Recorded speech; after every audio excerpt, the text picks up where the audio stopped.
অনেকেই মনে করেন আমল করতে গেলে স্পেশালভাবে হয়তো বসে বসে তারপরে আমল করতে হয়, কিন্তু না, আমরা গৃহিণীরা কিন্তু ওইভাবে সময় পাই না যে এখন স্পেশাল সময় বের করে বসে বসে সেইভাবে আমল করতে হবে, আর সেই সময়টা আমাদের হাতে আছে। বাচ্চা কাচ্চা নিয়ে কাজ করতে করতেও কিন্তু আমল করা যায়, রান্না বান্না করতে করতেও কিন্তু আমল করা যায়। আসলে মুখ সবসময়ের জন্য পবিত্র থাকে।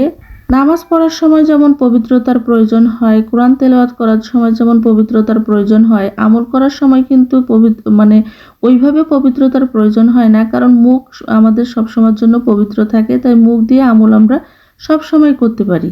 আমি আসলে কিভাবে আমলগুলো করি সেটাই আমি আপনাদের সাথে আজকে শেয়ার করব। হ্যালো এভরিওয়ান, আসসালামু আলাইকুম, কেমন আছেন সবাই? রোজি ফ্যামিলি ব্লগ থেকে নতুন আরেকটি ভিডিও নিয়ে চলে এলাম। ভিডিওটি শেষ পর্যন্ত দেখার অনুরোধ রইল। ভিডিওটি দেখার আগে অবশ্যই একটি লাইক দিয়ে ভিডিওটি দেখা শুরু করবেন।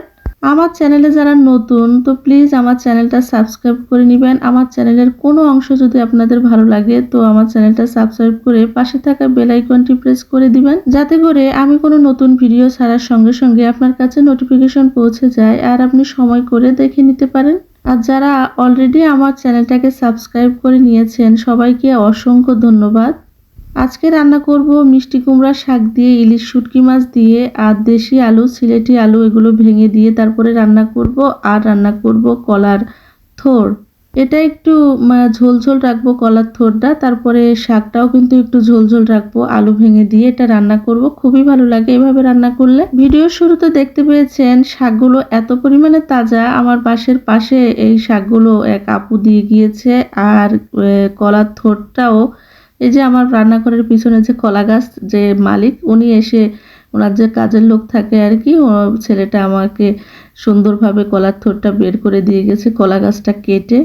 যাই হোক, রান্না করি আর আমি আপনাদের সাথে শেয়ার করি যে আমি আসলে কিভাবে আমলগুলো করি। তো আমি আসলে এই যে রান্না করতেছি দেখতে পাচ্ছেন, তখনও কিন্তু আমি এই আমলগুলো করি, কারণ আমি যখন একা একা বসে থাকি, আমি যখন তরকারি কাটি, তারপরে আমি যখন মশলা বাটি, আমি যখন রান্না করি, তখনও কিন্তু আমি এই আমলগুলো করে থাকি। আর আমরা যারা আমল করি তারা কিন্তু জানি যে আসলে আমলগুলো কিন্তু খুব বড় বড় হয় না, এগুলো কিন্তু খুবই ছোট ছোট আমল হয়, যেগুলো কিন্তু অনায়াসে মুখস্থ করা যায় এবং যে কোনো সময় কিন্তু এগুলো পড়া যায়। তা আমি আসলে অনেক আপুদের উদ্দেশ্যে বলতে চাই যে খুব স্পেশাল সময় বের করে যখন সময় পাবেন সেটা তো পাবেন, আর আসলে আমরা গৃহিণীরা কিন্তু ওইভাবে সময় পাই না। আমি তো একদমই পাই না, কারণ আমার টুইন বেবি নিয়ে সারা দিন কিভাবে যে দিন চলে যায়, রাত আসে দিন যায়, আমি আসলে নিজেও টের পাই না। আর আমার কিছু নির্দিষ্ট আমল আছে, সেইগুলো যদি আমি নাও করতে পারি তাহলে আমার কাছে খুবই অশান্তি লাগে।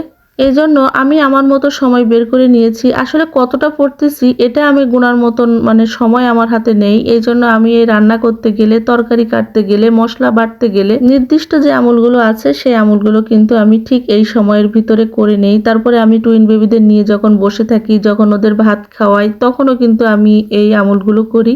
এক একজনের আমল এক এক রকম, আমি আসলে কি বলবো, আর আপনারা কোনটা করেন সেটা আমার জানা নেই, কিন্তু এক একজনের এক এক রকম। তবে নির্দিষ্ট কিন্তু আমল সবাই কম বেশি করে থাকি আমরা, কিন্তু সময়ের কারণে অনেকে বলে যে সময় পাই না। আসলে সময় এইভাবে বের করে নিতে হবে, সময় ওইভাবে গৃহিণীদের আর কখনো হবেও না।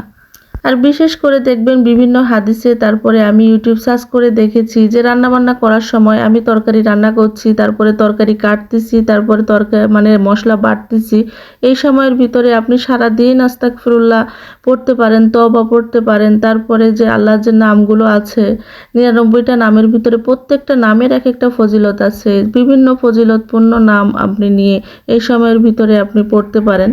আমার সময়টা কিন্তু খুব সুন্দরভাবে এই সময়ের ভিতরে আমি করে নিতে পারি, কারণ রান্না করার সময়টা সম্পূর্ণ আমার, আর এই সময়ের ভিতরে কিন্তু আমি খুব সুন্দরভাবে আমার আমলগুলো করে নেই।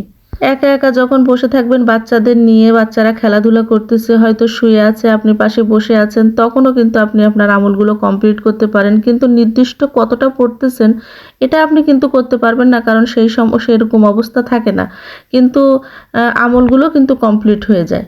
আমি কিন্তু আসলে এইভাবে করি, এটাই আমি আপনাদের সাথে শেয়ার করলাম। অনেক আপুরা আছে নিশ্চয়ই এভাবে আমার মতো করেন, তবে এভাবে করেন কিনা অবশ্যই কমেন্টে জানাবেন।